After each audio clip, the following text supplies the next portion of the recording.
Nau mai hoki mai ki a The Fold, e mihi ne ko Duncan toko ingoa. Welcome to the first new fold of the year, and this is one which I've been looking forward to for a long time. We've actually had truly bizarrely cursed luck. I've there's been all kinds of maladies and injuries that have delayed this, but it's finally happening. It's a really cool way to start the year. My guest today is Claire Winterbourne, who is the founder of Born Bred Talent, which is a Sydney-based creator agency who they work with TikTokers, YouTubers, Instagrammers, OnlyFans people.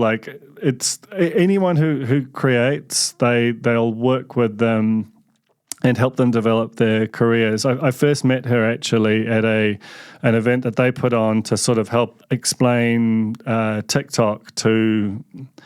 It was a mix of creators and brands, and that I think it's a really smart thing to do because you've got this nascent area, which is enormous in many respects in terms of the amount of attention time it generates, but it's still also for brands that are used to, a blink of an eye ago were mainly doing television commercials and newspaper ads. They need to be coaxed into it. And equally, these creators who might have massive followings need to know how to make some money out of that. And that's where Claire sits at that intersection. And I think because as traditional media, we're challenged by that. We talk sometimes as if they're eating our lunch. That's true. But, we're nothing promised to us. You have to go out and fight for it every day. And I think because of that sort of tension, sometimes, even media coverage of influencers can be quite reductive. And I try, even though I'm not on social media, I feel queasy about some of this stuff, but I'm like, you can't ignore it, and you have to try and seek to understand it on its terms. And so, when I met Claire, she just struck me. She's this ball of energy, and like me, had a kid when she was young, and is an entrepreneur. And I really liked her. And I thought, this is a person who's actually holds the key to this world and can explain it in a way which I think is pretty rare, and that's why she's having the success she's having. She's actually a New Zealander. She's from Christchurch, but moved to Sydney when she was quite young, and has just done amazing things. And you look at the roster of Born Bred, and it is just some of the biggest and most successful names in content creation across all kinds of different disciplines. And there are a lot of different agencies trying to do this in New Zealand and all over the world. It is all, on some level, are you part record company, part talent agent, part creative agency? This is all sort of being figured out, and that's one of the reasons I like it. But there's just a sort of a level of sophistication that radiates out of Born Bred that sort of separates it from the pack a bit, at least to my mind. So this is basically the creator economy in 2024 101 is how I conceive of it. And we go into a whole lot of topics, but Claire's a great guide for that. And yeah, I think it's a cool start to the year in terms of starting to understand something which can feel like it's resistant to that. So this is Claire Winterbourne, founder of Born Bred Talent, on The Fold. Tēnā koe, Claire, welcome to The Fold. Thanks, Duncan. I'm so happy to be doing this. It's been a while coming, but I'm really glad that we got here. I was wondering if you could start by just telling me the path which led to you to founding Born Bred in the first place. Well, my DNA is, I guess you could say, sports management. And, I was in the sports sector at a time where it potentially wasn't as easy for females in the industry as it is now. And then, so obviously came back to Australia just around the birth of YouTube, and just really looked at it and went, I wonder if I can put the same ethos into managing athletes, into this, new wave of the content creator. Thinking, to be honest, it would be one of those sort of short-term flash in the pan type situation. And then it blew up, basically. So I think a huge portion of it was right place, right time. And then having that sort of skill set to nurture and grow that new generation what we now know as content creators. When you first encountered social media or those kind of user-generated content platforms that are now so all powerful, what was your sort of immediate reaction to it, both as a sort of a consumer and a creator, if you went that way? I was really late to the party, to be honest. I think I was probably one of the last one of my peer group who got Facebook. I kind of didn't really buy into having your life on the internet, to be honest. For me, I saw a vehicle to make money. So I guess I really chased the dollars and invested from a financial perspective at the start, rather than a true belief that this was something that would become such a huge part of our ecosystem and world. That's so interesting. Do you want to actually, we're sort of almost getting ahead of ourselves in a way. How do you describe Born Bred to people when you meet them, or if you're trying to encapsulate it in a few sentences? Well, we really did start as a traditional influencer agency. I mean, I'm not necessarily proud to say it now, but at the very beginning, we were pumping teeth whitening and skinny tea and all of those sorts of things. So it was very, very early in the industry. And then we evolved. So I think now we are made up of a creator agency, obviously looking after influencers, creators. We've moved into production, and a huge part of our business now is Born Bred Creative. So I guess you could say we are moving more towards a creative advertising agency model, but obviously with our influence and talent DNA, it'll always be a core part of our business. I guess we are a very innovative company, and we keep evolving and at huge rapid speeds. And I guess we'll touch on it soon, but we were the first agency in Australia and New Zealand to jump on the TikTok bandwagon. And yeah, we're always looking for the new thing. Podcasting is huge for us at the moment, so we're getting into that space pretty heavy too. When you first founded the agency and started to work with what were then called influencers and are now more commonly known as creators, and I'd like to kind of explore that distinction at some point, but what was the competitive landscape like, and how did you sort of differentiate yourself from what, certainly even in New Zealand, I can only imagine it was more so in Sydney, felt like there was just a profusion of different fairly small agencies which would get a bundle of influencers together, typically on Instagram, and kind of it felt like they had fairly similar propositions, but Born Bred certainly now feels very different. I think we always looked at your traditional influencers slightly different. Absolutely, we did have that huge roster of, I guess you could say, usual suspects, your beauty YouTubers, comedy, but we always stepped out of the lines a little bit. And I think for us, we were always huge on creator development, identifying the up-and-coming talent, opposed to going after the big, huge volume one. And I guess a lot of agencies, when they started up, had a lot of talent that whilst they did have those big numbers, a lot of them had a very small Australian or New Zealand audience. So we really went after engagement and making sure that the brands we were working with were getting that Aussie audience. We lent into athletes, obviously, because of my background. So I guess we had a far more diversified roster, which really appealed to a lot of people, hence our rapid growth. Was there a particular creator that you saw and sort of started to exemplify for you in your mind that the business possibilities of this space? We found a creator on Facebook at the time called Jackson O'Doherty, and that was in the period where pranksters and that genre was really, really popular. And he was probably on about 5,000 or 10,000 followers on Facebook that when we secured him, and within a year he was hitting over 1 million subscribers or followers, and blew up on all different platforms. The pranking space obviously became highly controversial because as more competitors entered the market, the pranks started getting more extreme. But he was a really interesting one. He was one of the only creators in Australia that secured a monetization deal with Facebook right early on in the piece. And that was offered to very few creators. And he ended up making, I could safely say, millions of dollars off that Facebook rev. And it was huge. So I think he was really interesting. And I think he was probably behind birth the whole, genre of content creators in that sort of comedy prankster space in Australia. It's not as prominent now anymore. I think it's sort of been overdone. But yeah, he's a really interesting one. Now huge on OnlyFans, I believe.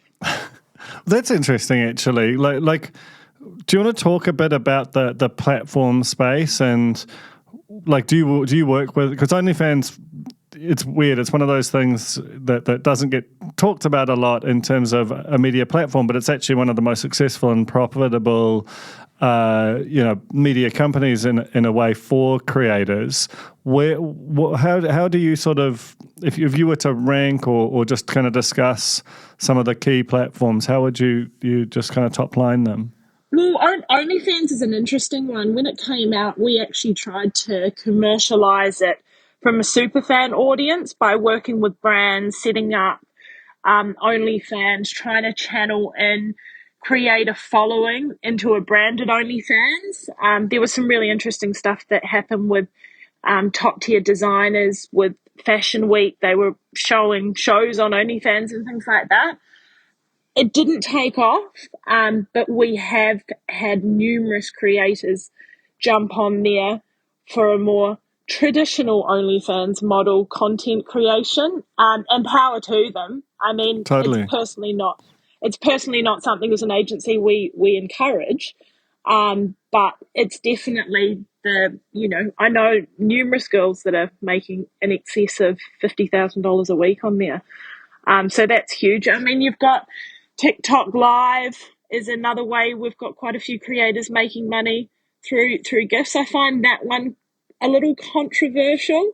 I don't really know if I buy into that model of people giving money. I think it becomes an issue with younger people. Is that's sort of analogous to the way Twitch and that kind of live gifting and encouraging people to pay to almost be noticed in a live context? Is that right? Yeah, absolutely. I think we've done a bit of research into it. It works really well for creators, but it's like anything. It's very common to have younger people use their parents' credit cards and all of that sort of thing, gifting huge amounts of money to TikTokers to get names called out and those sorts of things. But again, it's very similar to the Twitch model. But then, there's different OnlyFans type subscription models popping up, Patreon and all of these different things, YouTube Shorts monetization, YouTube revenue. I mean, there's lots of different ways to commercialize platforms, but I'd say still stock standard YouTube is probably the most generic one. As a sort of an observer of that world, it still feels like, from a creator's perspective, in terms of that revenue share model that YouTube has, that people view that as the most honest or fair bargain that you can strike. Whereas with, it seems to be that the Instagram and TikTok models just there's been talk of the revenue share rising there, but is it actually working for anyone, or is that still more of a kind of a work on? Because you think about the dynamics of a YouTube video, the duration, the typical duration versus the pace of a TikTok or Reels, that it doesn't seem to lend itself to the same kind of revenue share model. We encourage our creators to do live if that's something they want to do, more from an engagement standpoint, because we get really positive feedback from followers and fan bases and things when you have that live engagement. However, I would say a very small percentage of our creators do it for a financial benefit. We are definitely, when we started Born Bread, the YouTube revenue was the main focus for creators. That was the vehicle. Everyone was building their followers to get that YouTube revenue up, and that was how everyone went.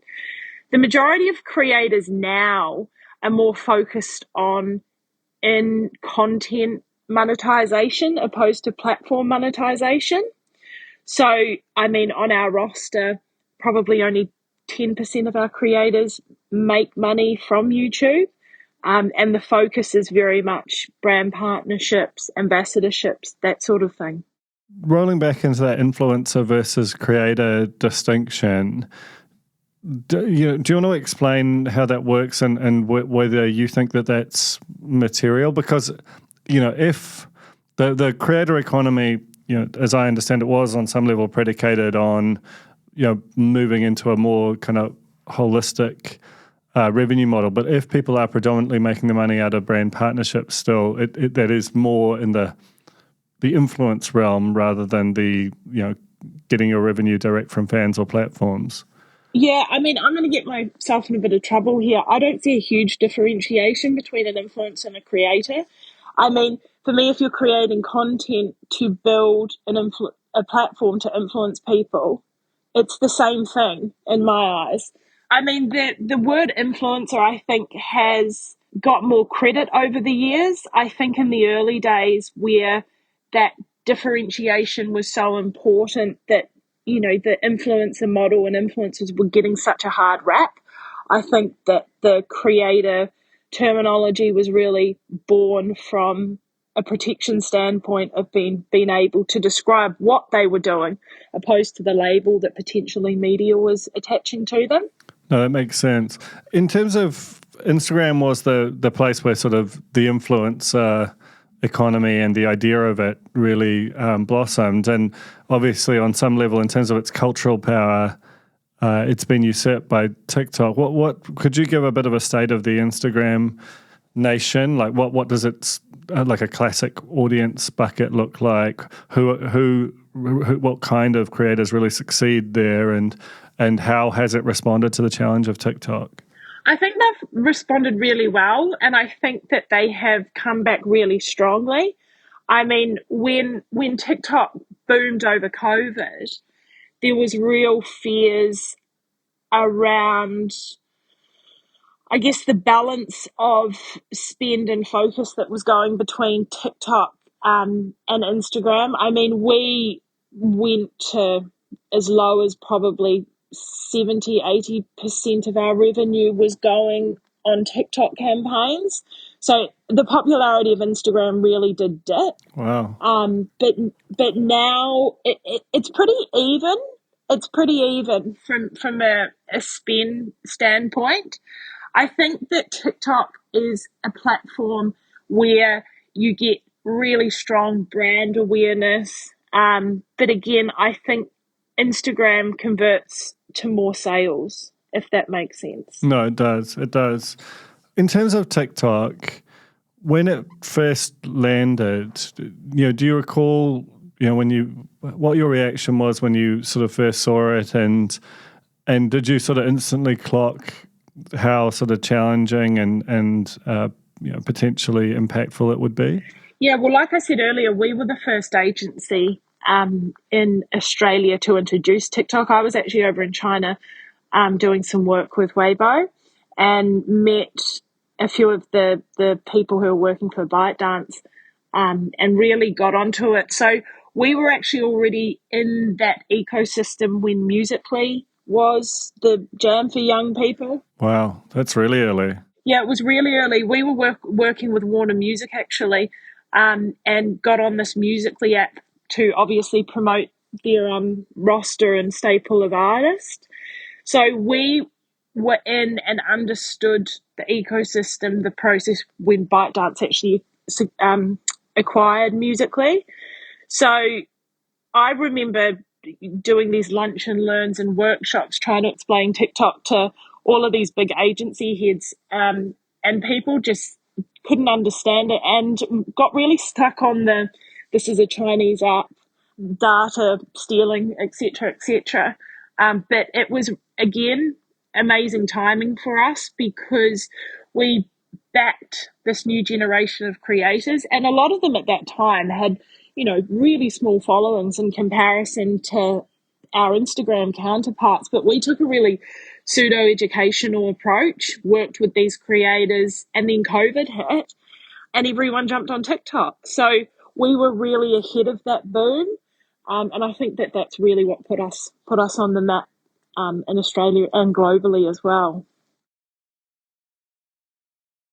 Can you describe like what a typical TikTok campaign would look like, and even in terms of like what's the spend, how widely would it be dispersed? Just give us a kind of a boilerplate for how you'd approach, how you might typically approach that medium for brands. I think how long's a piece of string? We've got creators that cost $1,000 for a TikTok, and we've got creators that cost $70,000 for a TikTok. So it's a pretty broad spend, but again, it's that stock standard model of we get a lot of the larger scale creative campaigns now, where we have brands coming to us for 50, 60 TikTokers. So for us, again, it's just about identifying who they're after, what sort of creative they're after, and developing that content with the creator. I think it is different, and I've seen TikTok really evolve in the way people really lean into TikTok for that organic, quick, short form content, opposed to that polished content that you traditionally see on Instagram. However, we're now seeing that also change, that the quality of content that's now being produced on TikTok, a lot of it is very polished. So there's really no rule of thumb around that.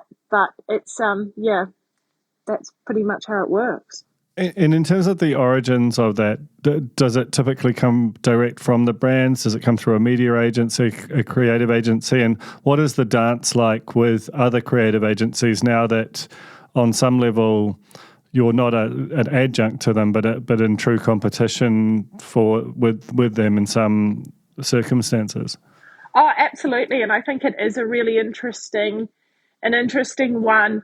And I think it became a lot more. We used to basically solely deal with creative agencies, ad agencies, but brands now, I think a lot of them had to make some pencil sharpening decisions over COVID. And a lot of these brands who traditionally have worked through big creative agencies started coming direct to agencies like mine. I think it's a 50-50 split, really. We now deal with 50% brands, 50% creative agencies. We have really got a reputation. We actually use and work with our creators as a bit of an advertising agency now as well.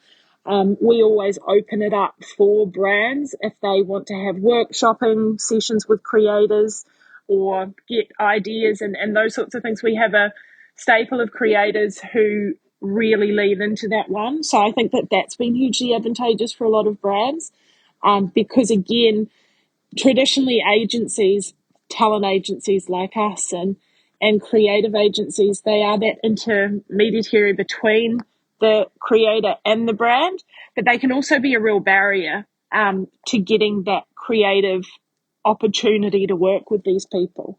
Yeah, because it strikes me that there's this tension where the creative agency often likes to have a lot of control. It has a particular kind of, the whole ideas of brand safety, versus what might get cut through on those platforms. They can feel like there's a gulf between them, and very frequently, a media agency's role in that, there's just a lot of complexity there. But do you feel like there is a maturing happening in the Australian market in terms of people being more confident of their place, or is there still a lot of fluidity and evolution happening in terms of, because sometimes it can feel like Deloitte is trying to do the same thing as like a DDB, which is trying to do the same thing as a Born Bread, and it gets a bit kind of slippery, this whole thing.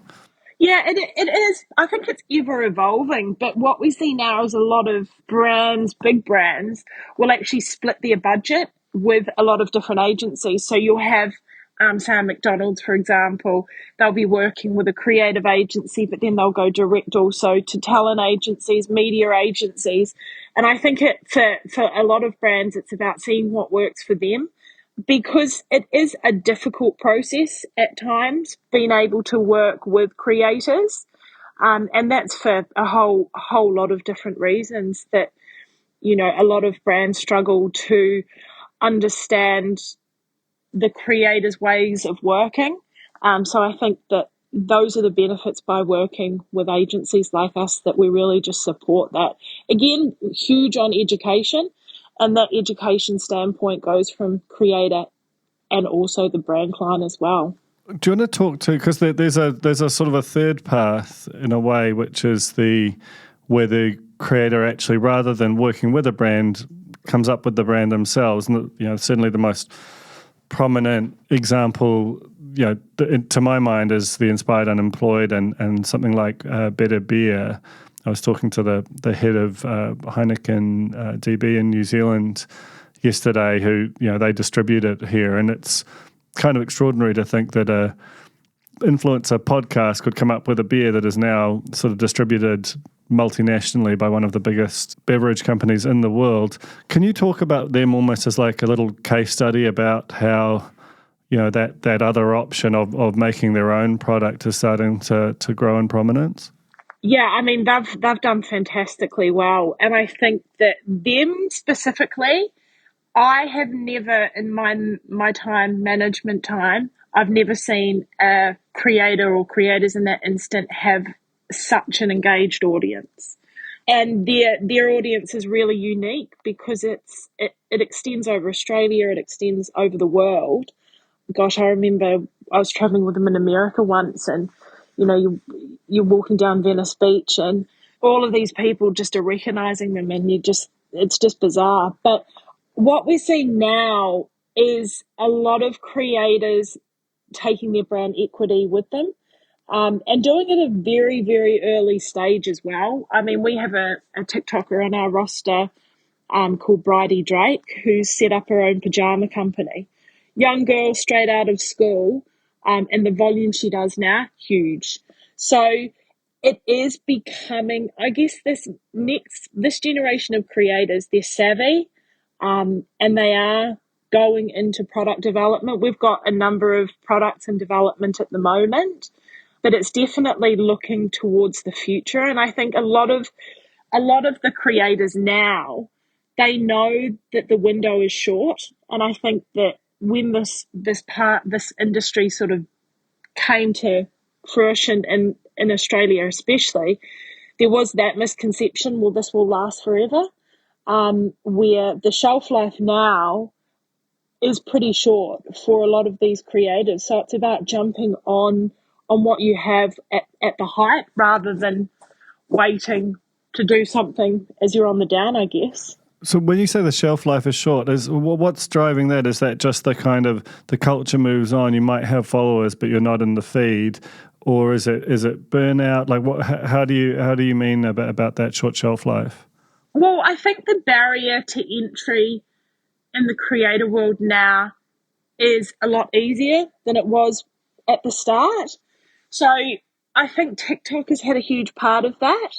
The algorithms, the growth of creators has been astronomical. So I just think it's people's attention spans now are fragmented. The volume of content that you can get served in a really short period of time is huge. And people's interests have widened and diversified over the past, 10 years. But we see creators come and go and rotate really, really at a really rapid speed now. In terms of the podcasting space you mentioned earlier, that sort of creator to podcaster thing is pretty well worn. Sometimes they can feel like when I listen to them a little centerless, like they know that they want to talk, they don't necessarily know what about. But then there are others who have a really kind of it's almost like like part of a pyramid structure with the extended attention span just allows them to go really deep within their niche. Do you want to talk about a couple of examples of where they've made the leap from, say, a short or medium form content platform to podcasting successfully? Really interesting one, this. Converting your audience to audio is the hardest conversion you'll ever do, I've been told. So we worked with Spotify last year on a creator program, basically, where we took, I think it was about 7 or 8 TikTokers, and they worked with Spotify, really high level production, the best podcasting education you could have. And it was really interesting to see those audiences and what they represented. I mean, we had a TikToker who I think she had about 6 million followers on TikTok. But again, her podcasting audience was only picking up a few hundred per episode because they weren't following that journey. I think that where it becomes really interesting, and again, I'm going to lean back into the Inspired Unemployed because they've done extremely well. Pretty private people that grew a following around a persona or acting or how their content was, that people really didn't know a huge amount about them. They kept a pretty closed book, didn't go to these influencer events. I remember they were super excited to go to one, and I took them to one and they were like, oh gosh, these are horrible. We don't want to go to these again. So I think for them, when they launched their podcast, their followers and fan base were just so excited to actually get to know the person behind the content. And it's, again, same with we recently taken on another podcast, Happy Hour, Lucy and Nikki, who I believe are actually quite popular in New Zealand as well. Again, it's about being, I guess that, with people like the girls, people love throwing around the word authentic in this space. But creators like these two girls, they're bravely authentic. They hit topics and they discuss things. And I mean, I'm pretty bold and out there, as you know, Duncan, but I wouldn't go on the airwaves and discuss half the things that these girls do. So I guess it basically is being able to give those audiences a snapshot of the real person and the real issues that they suffer as normal people, not the polished creators that are seen online. So one thing which we've talked about before off air is the gap between the sort of energy and sophistication of the Australian market and what you found, because you're from New Zealand, but the New Zealand market doesn't seem to be moving at the same pace. I want to talk about the creator side because I don't think that's true there, but from that sort of brand or agency space, what's your sort of perspective on how things are evolving over here? I think they've had huge improvement since TikTok set up office there. I can definitely notice that there is a faster pace and a greater appetite. So I think that TikTok moving into New Zealand has had a really, really positive impact on our community. But it definitely is a lot slower in New Zealand from the innovation standpoint in the space, I would say. And again, it's with all of our New Zealand creators, we're really pushing them to get into that Australian audience as well. There's so many businesses now that are run out of Australia, big brands run out of Australia, and they're looking into the New Zealand creator economy to fill gaps and obviously get brands out. So I just think it's super important. I would like to see more of the New Zealand and ANZ attitude opposed to Australia and New Zealand, because I think that our economies are so close together in this world that there could be a lot more investment made into it. One of your clients is Oosgang, who was nominated for a TikTok award, has huge salience within Pacific communities, both in New Zealand and Australia. Can you talk about, and I know that you've got a huge amount of sort of ambition for him, can you talk about him as a client and what makes him sort of so impactful and where that's likely to go? I adored him. As soon as I met him and saw his content, the most genuine, lovely human being I think you'll probably ever encounter. I really valued what he was doing around his journey to lose weight, speak to his community. And when you actually pull back a few of the layers and have those conversations with him, it was never about becoming a YouTube star or a TikTok star. It was about becoming healthy and encouraging his community, his people, where obesity is, it's a huge problem, to lose weight and to be healthier. So I think for him it was a really positive thing to see that he's had so much success. He again is a really interesting one because in Australia, the Pacific Island communities and things, we have such big communities over here, but quite often it gets missed in representation and speaking to those communities in Australia. So I think for him, that success is definitely being in that minority group of creators that there's not a lot in Australia. So he's really really leaning into that. And big communities, he's highly followed by all the big UFC fighters, athletes, that sort of thing. So he's definitely moving ahead at rapid speed.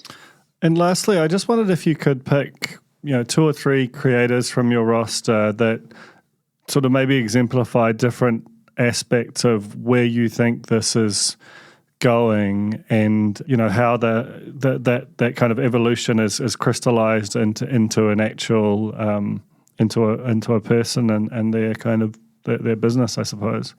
I mean, again, the inspired unemployed, I think, we've touched on them quite a few times, but I mean, they're textbook successes in the space, taking their brand equity, pivoting. I think that, we have really interesting talent. One of the first TikTokers, well-known TikTokers, Caleb Finn. He's really interesting. He was actually a primary school teacher when he was on TikTok, but had to leave teaching because children from other schools kept running into his classroom because he'd hit TikTok fame. Completely bizarre. But he's a really interesting one. I think he's got 16, 17 million followers and now become a really, really successful published author. We're hoping he will become the next Harry Potter series or likewise. He's doing really, really well in reaching those global audiences. And he sort of started out as that traditional gamer, but now he's a father of one and pivoting.